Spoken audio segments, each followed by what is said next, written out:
faisons face à une épidémie de cancer. Voilà la courbe d'augmentation du cancer du sein aux États-Unis depuis la Deuxième Guerre mondiale. Et on voit que c'est effectivement très alarmant. Quand on cherche à comprendre qu'est-ce qui se passe au niveau du cancer, la deuxième chose à regarder, ce n'est pas seulement l'évolution dans le temps, mais l'évolution dans l'espace, l'évolution géographique de la maladie. Il est extrêmement frappant de constater sur les courbes établies par l'OMS que le cancer est une maladie des pays riches, des pays en rouge, et qu'il y a certaines régions d'Inde ou certaines régions de Chine, ici il s'agit du cancer du sein, où il n'y a pas de cancer du sein du tout.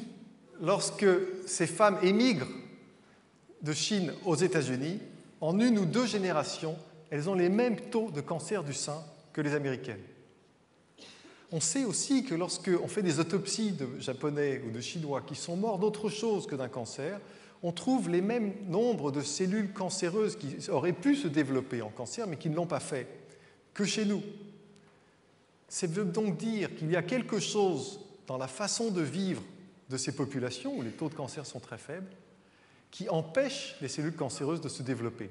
Et il y a quelque chose dans notre façon de vivre qui est une forme d'engrais pour la maladie.